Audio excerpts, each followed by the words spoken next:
You may have been alone while you were experiencing your abortion, but you didn't get there alone. Your relationships impacted your decision to have an abortion, and your abortion has been influencing your relationships ever since. Today, we're going to be diving into one of the paths to healing after abortion that I call choose right relationships. And I'm delighted to bring in my friend and colleague in the abortion healing area, MINDY LEFAUCHER. Let me bring MINDY in right now. MINDY, thank you so much for coming back. It's good to be here. Thank you for having me. Absolutely. We have had a really rich discussions, and I'll include in the link our conversations about the path of reframing the past, grieving and forgiving, and practicing self-care. You had some terrific insights there, and I know that it will be a blessing to those of us who watch this video as we explore this idea that part of the healing after abortion is to make changes in our relationships and to what I call choose right relationships. When you look back over your life and your experience with abortion, what role did your relationships play in getting to that point? Oh gosh, a huge role. I mean, you know, to be in a healthy relationship, you have to be healthy yourself. And I was completely unhealthy anyway in my own behaviors, my own attitudes, my heart, everything was off. And, I wasn't walking with the Lord and I was choosing people who were like me. Mm, And so if you want to be friends with people who are healthy, you have to be healthy because healthy people don't want to hang out with unhealthy people for a very long time, especially if there's no real change because it'll affect them. And so every all of my relationships greatly impacted my abortion decision. I was just in a very unhealthy place all the way around. yeah, and I wonder if you're like me, that I didn't have any instruction or guidance or mentoring on what a healthy relationship was or could be, or how to even look for that or make distinctions. Did you get help with that growing up? No, no. I mean, I truthfully, I spent a lot of time alone. I was the only child and my mom worked nights and she was a hard worker. She was, she worked as a nurse. She wanted to provide for us and put food on the table and, clothes on my back and a good place to live and all of that. And she did all that really well, but she couldn't be present with me because she was sleeping during the daytimes. And so Mhm. I learned everything that I learned from either my friends, my peers, or the TV. And those are terrible teachers because your peers aren't old enough to know better.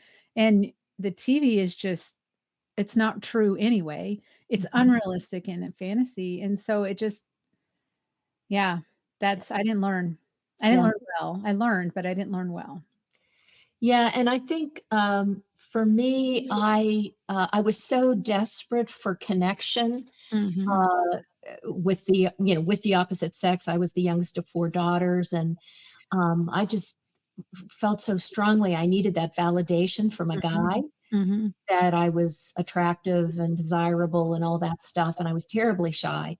So Yes. going off to college, I didn't know any other way, or didn't I wasn't even like thinking about how to attract the right people. And so partying and drinking, and then sex came with that. And so I went into relationships, not really thinking or knowing. I'm not letting myself off the hook, Sure. but and then at age 22, being pregnant. And Mhm. now here I am with, this major event in my life and not even equipped to talk to the father of the baby about it, or to trust him, or to Yeah. trust anybody with that secret. What I hear there and, what I would say is the same is true for my life is we weren't taught to value the most valuable thing that we have, and that's our bodies. That's Mm, our minds and our hearts and our bodies, and we right. aren't to give them just flippantly give them away. I mean, in our minds, we're deceived and we're thinking, again, not letting ourselves off the hook, I totally get that, but we're thinking if I give them what they want, I'll get what I want. But the reality is that's not how it works. It so Mhm. very seldom works that way. And I didn't understand the value of who I was. I didn't think I had value, to be honest. I thought I was trash for a lot of reasons from my childhood, things that happened, and then things I started making decisions in my adult years. So, until you understand the value that God's put on you as a person Yeah. and not to connect yourself with those people in that way that, you're becoming one with every person you have sex with. Yeah. You're becoming one, and so that mars your next relationship, it was never designed to be that way. We were designed to be with someone for life. That's how God intended it to be anyway, and, yeah. Yeah, and I think beyond the physical, which when you're a young person, hormones, the whole business, that as we mature, we realize there's a lot more to a relationship than the Mhm. physical. That's a lot more important Yes. if you Yeah. want really God honoring, lasting, fulfilling relationships. And so there's so much more to it. Mindy, in thinking about your healing journey um, since abortion, how would you say you've grown in understanding of relationships, choosing relationships, and being in them in a healthy way? Gosh, that's such a It's a such a lot. it's a good question because I think I'm still learning. I think Mm, is the bottom line there, as I'm still learning what that means. Because, I spent the vast majority of my life having no clue, even into my Christianity, because I was never really taught at a young age what it is to be a friend to somebody, to be, you know, of what it is to be a daughter, what it is to be a wife, what it is to be these things. I've kind of learned them on the fly, like from the wrongs resources. And I think that I'm still learning what that means, but I do know that I'm looking for somebody who's going to lift me up. So mm, it's gonna take me and challenge me to go to be, a little bit higher. I'm looking for somebody who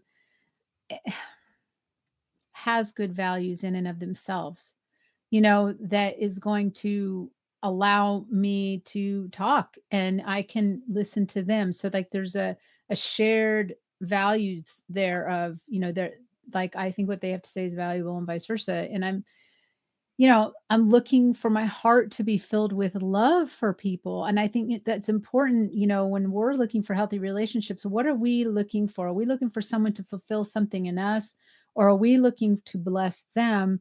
And that's the biggest piece that I've had to learn because I kind of grew up with the mindset of survival. mm, So it was kind of like, and I wouldn't say survival in the sense that I was desperate in terms of like poverty and those things, but desperate in terms of love. And so I felt like I was always digging in the dumpsters of life, yeah, looking for the love that you'll never get. It's always the quality is always trash. mhm, And so now I'm trying to reframe my own mind, even, to stop living for what people can give me and start living for how I can bless them. And I think that's the mark of looking and gaining and keeping healthy relationships is that shift inside of us. And I was never taught that either, and some of these things, well, all these things need to be taught and not just by example, but in actual word and deed, like, taking your child by the hand and saying, look, da da da, whatever that is. That didn't happen for me. And so on this path, as we're going to continue to explore this in future videos, part of it is about looking back at the relationships, our relationships patterns, the patterns that we get into and the people that we choose and what needs we're trying to meet and what are the results of that, which often aren't good, or at least as you and I are talking about it. And then stepping back and what can I learn about that? And where might forgiveness uh, play a role? And I love what you said about really this reciprocal relationship, recognizing our own needs, which God gave us, and there's nothing Mhm. wrong with them. And also to recognize that other people have needs too.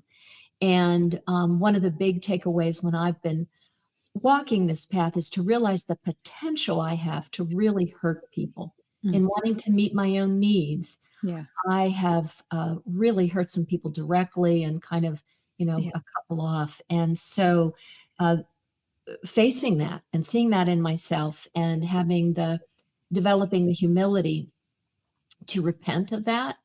And mostly cannot make amends because it was so long ago, but to at least repent of it and forgive and ask for forgiveness. Yes. Um, I think that uh, for me, right relationships, whether it's now with my husband or with my sisters or friends, is helping us all grow in Christ to be the women and men that He created us to be. And you were talking about this. Are we adding to that and equipping and supporting and walking alongside people to be who God created them to be? And are we choosing to be in relationship with people that are helping us to grow as well and not getting off track? Is that jive Oh, with what you're thinking is? oh, yeah, yeah, and I would say, I heard, someone say this once that, he was a speaker and he was saying, "I'm generally not tender." Okay, he was talking about an attribute that he doesn't really have. He says, "I'm generally not a tender person." He said, "But when I act tender, I'm tender in that moment. And if I keep acting tender, it compounds and then then eventually I learn to be more tender towards people." Mhm. And I think about that in terms of relationship because I was thinking about, what about the person who might be watching this and going, well, I'm like that. I'm thinking about myself all the time. I mean, what if they're coming to that acknowledgement and that recognition? And, and I don't know about you, but I think back of my life and I can go, "Oh my gosh," and I can just get in the dumps and go, or a light bulb goes on and I'm like, "Wow, really? I was that bad?" Like, "Oh Yeah, gosh." so good. And Yeah. I can feel like I'm hitting the bottom of the barrel. But I think what that man said was so impactful because I don't have what I was, I can't change. And if I can make amends, as you said, I'll make amends. But if I can't, I can't. Mhm. But what I do in the next moment and in the next moment and the next moment, that defines who I am because even those little incremental changes, they compound and over time you begin to be different. I mean, there's still aspects of yourself that will always be there, like that type D kind of assertiveness that I have will always be there, but I can learn to be tender with it, or I can learn to be gentle with it, or I can learn to use it for somebody else's good rather than for my own gain, right? Like Mhm. when I sense that somebody might be hurting, and I don't see anybody else is sensing that, my assertiveness will kick in because I'll go over there and I can say, what's bothering you today? Assertiveness can be used very harshly and in a way that's hurtful, or it can be used in a way that's healing. Lord, show me how to do that. That's Mhm. what I had to pray. And so I guess for the person who is listening is what I'm thinking about. If you're thinking, I'm just too far lost, you're not. Just take another step and keep taking that step and then you'll take a 3 or 4 steps back because that's just generally how we are. We kind of fall into our old habits and patterns. Well, then you just pray, Lord, okay, help me take that step forward again and that step forward again, and it's a process, but eventually you'll see progress. Mhm. That's what I wanted to give.